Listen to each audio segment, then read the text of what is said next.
Hello and welcome to the latest episode of Touchline Talk with Odds Changer and SPK. As usual, I'm joined by the one and only football writer and broadcaster Dean Jones to discuss all the latest news and goings on the world of football.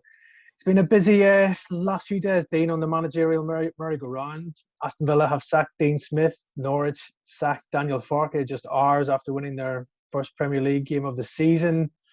It's that dreaded international November break now that's seen this managerial cold start as clubs throw the dice in a bid to transform their fortunes. What's been your take on the goings on at Villa? Were you surprised to see Dean Smith go? I wasn't particularly surprised, no, because of the sounds that have been coming out the club in the last few weeks. He's obviously had a bad run of results, but I think it runs deeper than that. Look back towards last season, in the second half of the season, Villa from like end of Jan onwards, they had a really weird run compared to what they'd been on in the first half of the season. I mean, look, a lot of it coincided with times when they didn't have Jack Grealish available to them, but then they ended the season with 2 wins, which kind of glossed over the fact they've been pretty out of form, really. So I think that the warning signs were there, and what was always told about these owners is that there is absolutely no way they will settle for mediocrity. Like, they won't just let managers drift by like Ole Gunnar Solskjær has been at Man United. They want to keep things moving forward, because once you gain momentum in this league, you've got the opportunity at the moment to get into those top 6 places, because there's so much uncertainty at so many clubs. And Aston Villa smell a chance to become part of that conversation. Now, personally, I think that's a bit ambitious this season, because I think that there's too much competition for that top 6 for Aston Villa to actually be in it, especially on the back of a year when they've lost Jack Grealish and tried to replace him with guys that haven't been able to get on the pitch together. But as a result of that, Dean Smith was always going to struggle to keep his job. And because this club want to keep going forward, they've decided to make the change now. And yeah, I guess the timing makes sense to them. They've got the international break, and we see this happen every single year. Yeah, November is a dreaded time for managers during this international break. Looking at potential replacements for Dean Smith, Steven Gerrard at Rangers is the clear front runner, it seems, for this role. Then we've got the Belgium coach, Roberto Martinez, who's been linked with a number of jobs in the last few months. And then Paulo Fonseca, who's been linked with every Premier League job going, I think, over the last couple of months. He's obviously desperate to come to the Premier League. Also, the Denmark manager Kasper Humland has been mentioned as well, and because obviously his connections with Aston Villa's sporting director Johan Lange. So this one, it seems Gerrard is the one they want. Do you think they are be able to manage to lure him away from Rangers? I think there's a chance. Yeah, I do. I think that Steven Gerrard has always seen Rangers as the perfect place for him to get this spell of management underway, and he's had early success there. He's learning every day, but ultimately it was always going to be a platform for him to get a job in the Premier League. And I think Aston Villa is the perfect size club for him to walk into.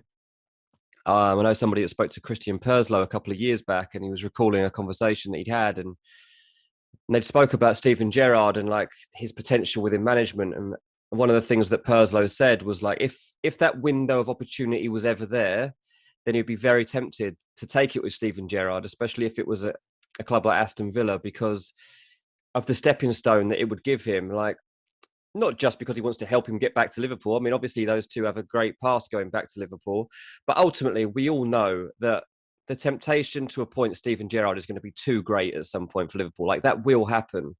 Yep. Whether Liverpool will take him from Rangers straight away when Jurgen Klopp goes, I don't know. I'm not so sure.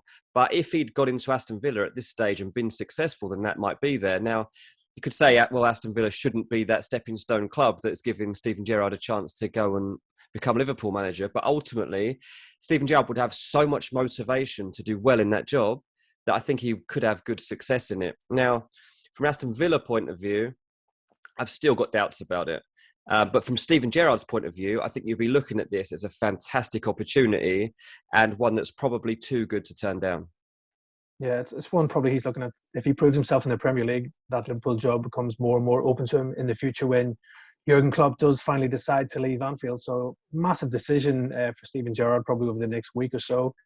Be a massive if they were to lose Gerrard. He's reinstated them as the powerful force in Scottish football right now, winning the title last season, ending Celtic's long dominance of the Scottish Premiership. And he's also helped re-establish Rangers in European football as well, with some good runs in the Europa League.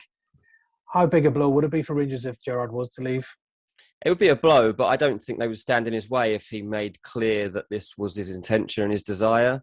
I think that Rangers and Ross Wilson, who would probably be in charge of making the next decision, would welcome the opportunity at this point to move forward and know that they've progressed far enough under Steven Gerrard that this job would be tempting for a lot of managers out there, and that they would still be able to continue the momentum that's been built under Gerrard's reign. So it wouldn't be ideal, but I don't think it would be a disaster. I don't think that Rangers think that Steven Gerrard's come in to manage the club for 10 years.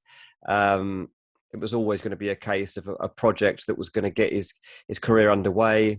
They would reap the benefits of his connections and his experience and his knowledge, and hope that they picked up enough trophies in that time to keep Celtic in their shadow. Now, as it is, this season we've got a bit of a title challenge from Celtic. So it is probably made trickier by that. But ultimately, I think that Rangers would let Steven Gerrard go if he made it clear that this is what he wanted to do. Yeah, I would say this one's probably 50-50 right now for Gerrard to go to Villa. Villa obviously pushing for it, but it's whether Gerrard wants to leave mid-season and leave Rangers maybe with a potential another title in his sights as well at Rangers. So it's going to be an interesting one to keep an eye on what Villa do. But yeah, it's obviously clear Gerrard is the main target. He's the man that Aston Villa want to replace Dean Smith to try and transform their fortunes. Obviously, Dean Smith was sacked on Sunday. Daniel Farke was sacked by Norwich on Saturday, just hours after that win at Brentford, which not many people expected to happen, really. But again, this one's probably been on the cards for a while. Norwich have really struggled since their return to the Premier League this season. Some interesting names linked with this job to replace Farke. Frank Lampard, favourite at the minute. Obviously, he's been out of work since leaving Chelsea after just last season when went wrong for the Chelsea legend at Stamford Bridge as well. And also, Dean Smith has emerged on the radar after his dismissal at Aston Villa. Tough job, this one, whoever takes it. What's your latest take on what's going on at Carrow Road? Yeah, do you know what? I think actually I like the fact that they've parted ways with him after a victory. I think I can see the sense in this. Farke had a fantastic time at Norwich. He led them to numerous records and played some unbelievable football in the Championship, not so much the Premier League. The fans adore him. And to part ways with him after he's just had a moment like that, I think is actually quite nice. Too many managers have years of good vibes and success with the club, and then they suffer a downturn and they leave, and it's like, oh, everyone's so sad, everyone's so down, and you lose, I don't know, 5-0 to Liverpool or something, and you lose your job. But with Daniel Farke, it's been the complete opposite of that. And I think that what Norwich can do is they can build on this moment, because they've got such a nice run of games, potentially, like on paper, after the international break. They've got an opportunity for a new guy to come in and build on that victory that they've just had. So the team's already been uplifted by the fact they've won a game, and now they've got someone else in to give them that bounce back effect. Getting the appointment right is going to be difficult, but Norwich is a very well-run club. I think they've probably been disrespected quite a bit this season, the way that people have spoken about them and just accepting relegation and things like that. I think this is proof that they're not. 3 weeks ago, I checked in with somebody that's very well in at Norwich and said, look, Farke must be in some danger here. And he's like, no, to be honest, he's not right now. They're so loyal to him. And then I checked in with him yesterday. I said, I thought you said he was fine. He said, well, you need to check it. You need to check in every week. Week's a long time in football, Dean. A week is a long time. And it just goes to show that nobody is untouchable, because if you thought there was anyone that had enough in the bank, then it was probably Farke. But ultimately, you just can't gamble, can you? You can't take a gamble of going down again. So Norwich are going to give it a go. And like you say, there are some interesting names in the frame here, but also very different ones. Yeah, as you said, Frank Lampard is the current favourite as well. He's held talks, I think, with the Norwich hierarchy so far. Dean Smith, as we mentioned, just come on the radar now after his departure from Villa. And then we've also got the Bodo Glimt coach Ketil Knutsen, who's making waves in Europe this season with the Norwegian club. A really outstanding victory against Roma in the Europa League, and also then in the away leg they got a draw in Italy as well. So yeah, he's pulling up trees and grabbing himself a lot of admirers right now. Are you not surprised that Lampard's interested in this job? This is the one I'm a bit surprised that he's interested. I didn't think Norwich would be maybe not glamorous enough for him, but does he really want to be involved in a relegation fight? Or It's weird, isn't potential? it? We were just talking a minute ago about the fact that Steven Gerrard will be looking at Aston Villa and the type of club it is and the kind of platform it's going to give you to move forward. And he'll probably be thinking, yeah, that's the perfect kind of step. Lampard should be probably, you'd think, would be looking towards that level, considering he's got Premier League experience as well. Not all of it was bad. He did have a good season as well. But yeah, you're right. I don't really see too many reasons why Frank Lampard would expect to be successful at Norwich. I think it would be a gamble to take Frank Lampard.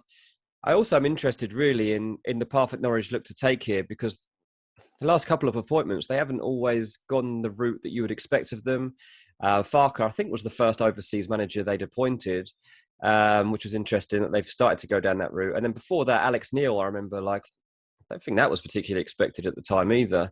So they're pretty bold in what they decide to do. And it might be that they've got a strategy and a philosophy in mind here already when it comes to it. So if Frank Lampard's had talks, then clearly he fits with the way that they're heading.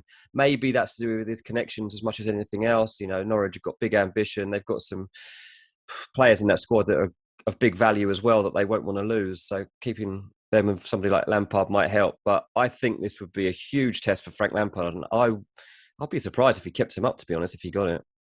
Yeah, I think it's going to be a tough job for whoever does take over from Daniel Farke to keep Norwich up this season. Probably looking certainties for me for the drop, but if Frank Lampard fancies it, fair play to him. And obviously Norwich see something in Lampard to maybe be the man to shock us all and keep them in the Premier League. But it seems they've obviously got their man lined up after replacing Farke on Saturday so quickly after that defeat, or after that win against Brentford as well. But yeah, big job for whoever does take over there at Carrow Road. But I'm sure Stuart Webber, director of football there, who's got a wide range of contacts across Europe, is planning an extensive search to try and get the right man, whoever that might be.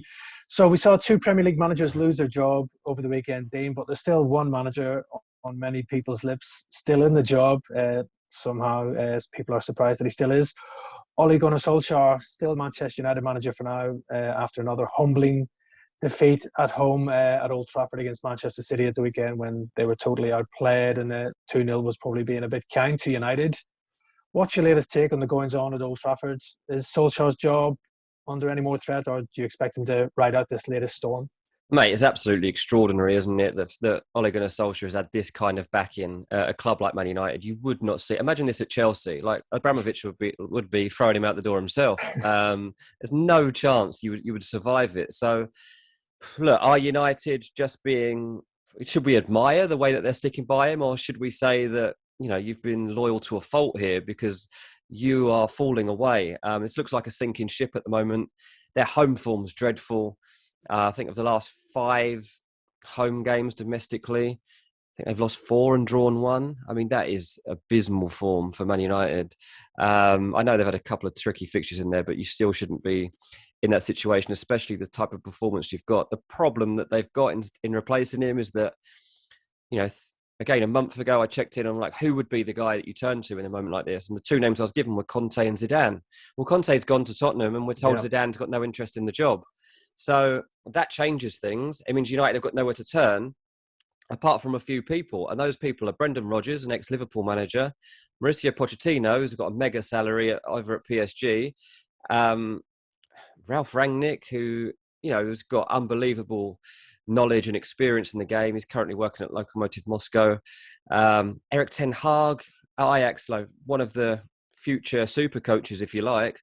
Is he ready for a job like this? The next favourite on the list is Cristiano Ronaldo. That's how few options there are out there right now. Cristiano Ronaldo is 20-1 to be the next Man United. Yeah, he's more chance of him getting the job, they reckon, than Laurent Blanc, who's played for Man United and is an actual manager. Absolutely crazy situation. It is crazy, exactly. But look, the guy clearly right now that is being spoken about is Brendan Rodgers, and I think it's a really interesting conversation, to be honest. Yeah, and it does seem to be something behind this Rodgers situation. He does obviously have admirers within the Old Trafford boardroom.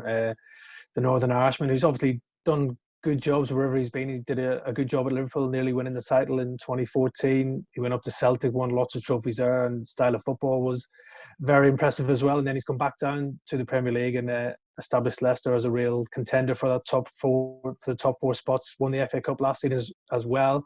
Probably the surprise among Man United fans is if Rodgers is amongst their top targets right now, and it does seem he is the favourite if they do sack Solskjær, his links to Liverpool. Surely that wouldn't go down too well with United fans. It wouldn't, no. But I mean, look, they signed Michael Owen, so if you can have Michael Owen in an attack, and they had Jose Mourinho as manager, so I think these days pretty much anything goes as long as you can fight. You could talk your way out of these things, and of all the people that can talk their way around things, it would be Brendan Rodgers. I mean, he could convince you of absolutely anything the way that he speaks, and he would probably do that if given the opportunity here. I think there are a couple of interesting things beyond the fact that he's a former Liverpool manager. One is this definitely the right job for him right now? It's a tricky situation to come into. It's tricky to get him out of Leicester City as well. Look at how tough it was to get Harry Maguire. It took them over a year to get Harry Maguire out of Leicester. They're not a small club. They're a club that have got ambitions not far off what Man United are at the moment. So they wouldn't want to lose Brendan Rodgers. There's also the fact that Man City really like Brendan Rodgers and have had him in mind as Pep Guardiola's successor. And Brendan Rodgers knows about that. He's known about it for about a year. Think back to when Guardiola, there was some concern over his future before he signed a new contract. And Brendan Rodgers was a leading candidate for that job. He knows that. So if you were him, you've got to weigh up in your mind, like, which one's the job for me? Is it Man United or is it Man City? I mean, two very different challenges. Man City probably the easier one.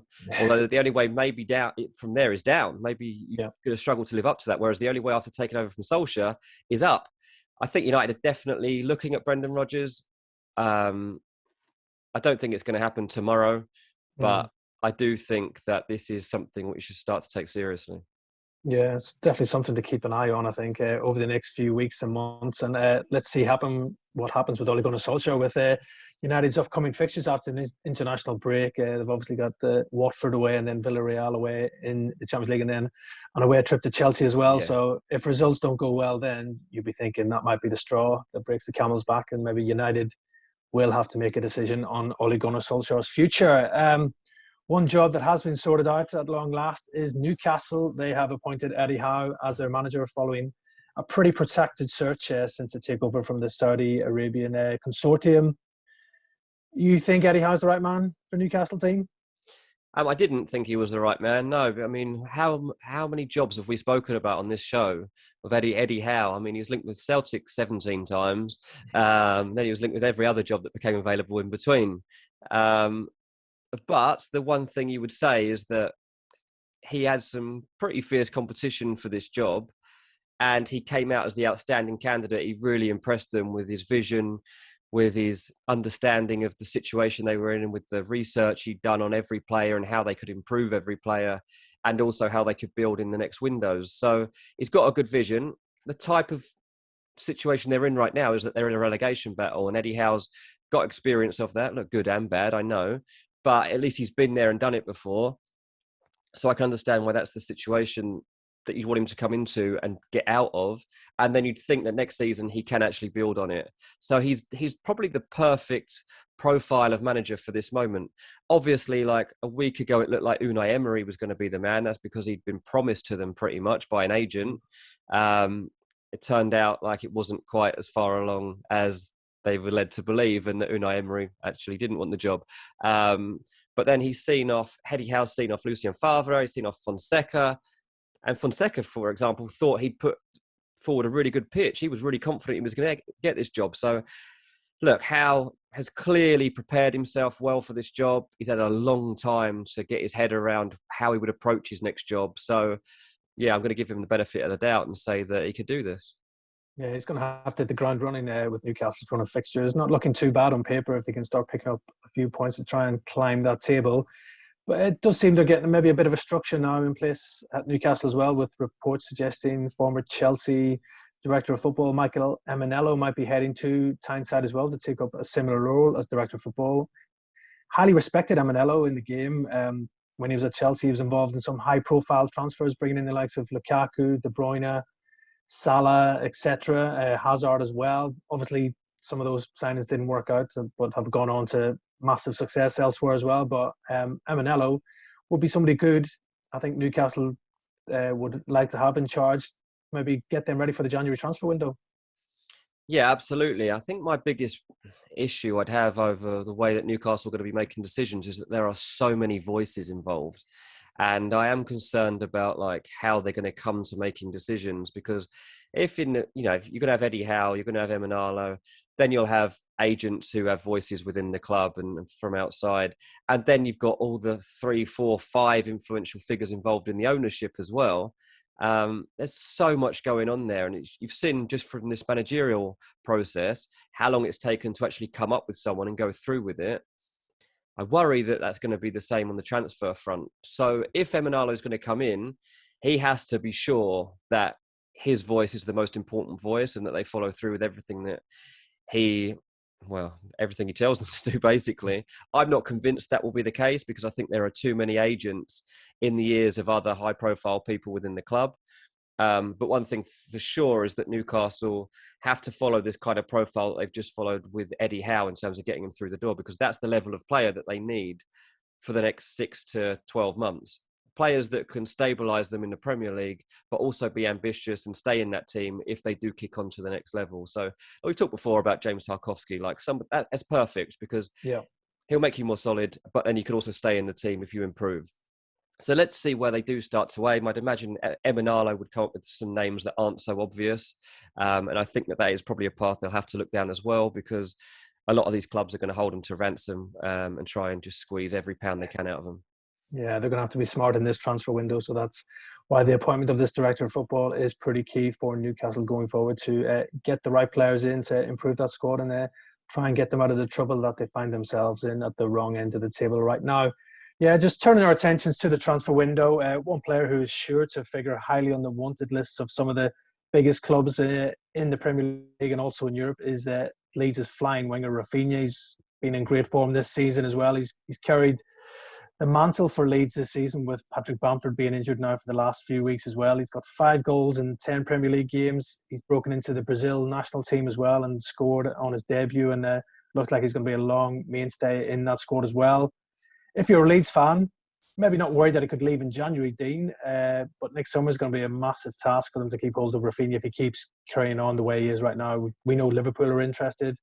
Manchester United, I believe, also interested as well, while PSG have been also linked with Raphinha as well. So he's just getting better and better, Raphinha, and that just, with that comes more interest from the big clubs across Europe. Yeah, I think it's a bit of a concerning time for Leeds fans. I think they'll want to see their club really make a statement of intent soon and show that they mean business when it comes to not just staying in the Premier League, but being ambitious in the Premier League, because there's a lot of clubs about their size and about their level that are pushing on at the moment. We've seen, obviously, Wolves do well. Crystal Palace are having a season better than we expected. Arsenal performing better than we expected. And then Leeds wanted to be in that conversation, certainly for top 8, I think, this season. And at the moment, not only are they not making the signings that some of their rivals would have been, but Calvin Phillips, they're not managing to sign him up to a new contract. And then they've got concern over somebody like Raphinha staying. His head's going to be turned. There's no doubt about that if Liverpool want to sign him. And Leeds are then just talking about, well, how much money can we get for him? It's in, £40 million bandied around. But £40 million at the moment doesn't really help you out if you're Leeds, does it? Because what are you getting in return? Well, they might get Adama Traore, I guess, is somebody that they want. But I just don't see how you're lifting yourselves onto that next level. So I do think that January is quite key for Leeds themselves. But yeah, going towards that summer, you want to be sure that your best players don't want to leave. And if you have a bad season and you're down in that fight at the bottom, you are going to worry that the likes of Calvin Phillips and Raphinha are going to start looking over their shoulder and being like, okay, this has been good, but what next? Yeah, they're both going to be fully aware that the clubs will be looking at them and offering them regular Champions League football as well, probably. So if Leeds don't get their act together and start moving up that table, January transfer window and next summer especially will be concerning times for Leeds and Leeds United fans right now as well. But I think you said 40 million there for Raphinha. I don't think Leeds fans will be too happy. I think they'll be expecting at least 60 or somebody lay out. And I'm sure if the big clubs do want him, that could probably be the price that they might be willing to pay next summer. So if you're thinking for Leeds United, they would love to tie down Calvin Phillips to the new contract and maybe even offer Raphinha improved terms as well, just to show how committed they are to him. Yeah, exactly that. And I think that's what you have to start doing when you're trying to prove to people that you mean business. I mean, you look at Liverpool as an example. You know, they haven't been huge on transfers the last couple of years, but what they have done is they've tied down the most important players. And that, you know, that works at any level of football club. As you've got to keep those players that have brought you success recently. And for Leeds, there's no doubt that those two have been key. Yeah, going to be a big one ahead for Leeds in the transfer window. Just try and keep hold of their best players. Right, that's us for another week here on Talk. We'll be back next week for more on the latest news and gossip from the world of football. Get £20 in risk-free bets this season when you join SBK. That's money back in cash on the first £20 of losses. Definitely worth a go.